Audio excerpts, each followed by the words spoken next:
Hey everyone, and welcome back. My name is Paige Hulse and I'm the attorney behind Paige Hulse Law.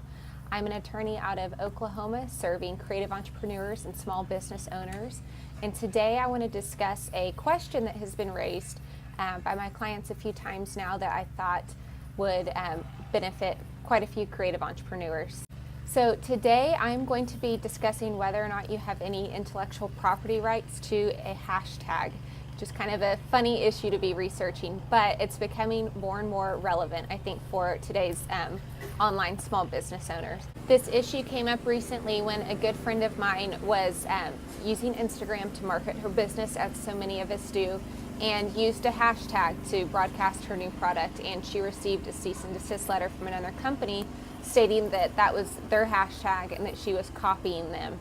So I decided to look into the issue a little bit more and see what kinds of rights they had to support that claim. So the question is, do you have any intellectual property rights to a hashtag? And the answer is yes, you actually can trademark a hashtag, but there's a big but. Getting a trademark for something like a hashtag is going to have a very high bar that you'll have to pass in order to get that trademark. In short, the hashtag is going to have to pertain directly to a product or service that your business is selling. So let's back up a little bit and start with, what is a trademark? A trademark is a distinguishing factor or differentiating factor that sets your brand apart from somebody else's. It's usually a slogan, a business name, or a logo. We all know how slogans and business names work, of course. An example of a logo or a differentiating mark would be, for example, the Nike swoosh. We know when we see that is Nike, the athletic company. When you see a brown truck, you know that that's UPS. So going back to hashtags, you can see how a hashtag could be claimed to be a differentiating factor, just like a symbol could be. So going back to hashtags, a hashtag, like I said, is going to have to pertain directly to the product or service that your business is selling in order for you to be able to get the trademark for it. Now, I'll give you an example from my own business, just to put it in layman's terms. Every now and then I have a lot of fun just posting a photo of my office dog, my chocolate lab, on my Instagram account, and I will commonly use the hashtag paw illegal just for fun. Paw illegal is not a hashtag that I could trademark for my business because it does not directly relate to a product or service that I'm selling in my business. I'm not selling the dog or anything relating to the dog or any services relating to the dog. So while I might want to trademark that hashtag because I don't think a lot of people are using it, that's not a trademark I would probably be successful in getting. On the other hand, I also own the Creative Law Shop, where I sell products for online small business owners and creative entrepreneurs. Specifically right now I'm just selling contract templates. Now if I created a hashtag that was something along the lines of, let's say, the Creative Law Shop, that might be a hashtag that I could trademark because it directly relates to a product, the contract templates, that I'm selling in my business. The key is that hashtag, again, would have to directly pertain to the product or service that I'm selling. So again, using that same example, I could not trademark the hashtag Creative Law Shop if I'm just using it on photos of, let's use the example again of my dog. It would have to be used specifically with that product or service that I'm selling. So if you do trademark a hashtag, how can you stop people from actually using that same hashtag? This is where it's going to get a little bit more tricky. In order to actually stop somebody else from using your trademarked hashtag, you are going to have to prove that their use of the hashtag directly competes with or impedes the use of your hashtag when you're selling your product or services.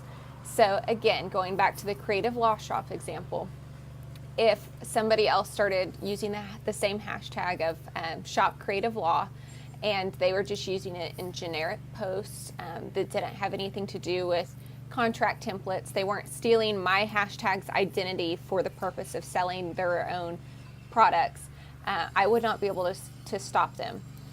courts are going to be very, very conservative when it comes to stopping other people from using hashtags. The law is just kind of taking a while to catch up with the realities of our online world and social media as it is today. So, is it beneficial to trademark a hashtag? Maybe, but honestly, I don't think it's worth many businesses' time or money.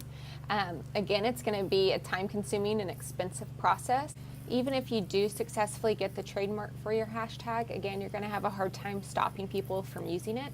There are a lot of other factors that involve trademark law that I won't get into right now, but you're going to have factors such as the geographical location of the business that's using your hashtag, what rights they have to the hashtag or a related name, and many other factors. And so usually it's going to take the help of attorneys to actually stop somebody else from using the hashtag. And at the end of the day, you have to ask yourself if that is a prudent use of your business's time or resources. So on the flip side, what do you do if you receive a cease and desist letter from somebody asking you to stop using their hashtag?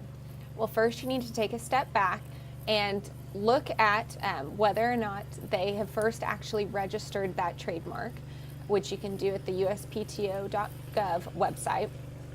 And you also need to look at the way that you are using the hashtag. Is this a hashtag that's really important and a brand identifier for your business? That's a question that you're going to have to ask. Common hashtags like community over competition, or girl boss, or rising tide society, or just all of the other hashtags that we see on so many other people's Instagrams, or wedding paper or calligraphy. Those are not brand identifiers. Those are hashtags that have become so generic that they can be used by people, anybody on Instagram or Twitter who wants to use them. If you are using a hashtag that directly relates to somebody's actual business name, or a name that people would associate with that other business, that might be a different story. And you have to, again, consider the business factors involved. Is it worth creating a bad relationship with somebody else? Probably not. If it's a hashtag that is, again, just a generic use of a hashtag for your business, it won't hurt to change your tactics and just use a different hashtag. If it's something that's really, really important to you and you think is a brand identifier in some way for your business, it's going to be worth your time to talk to an attorney and see what the appropriate response would be. See if you need to respond to the letter, if you need to stop using the hashtag, or if you're free to just continue on, and if it's just kind of a bluff from the other company. So I hope that answers your questions today about whether or not you have any intellectual property rights to a hashtag. Using social media legally is one of the most important things that business owners today can do, and it helps to take the time to sit down and really go through the different areas of the law that involve it.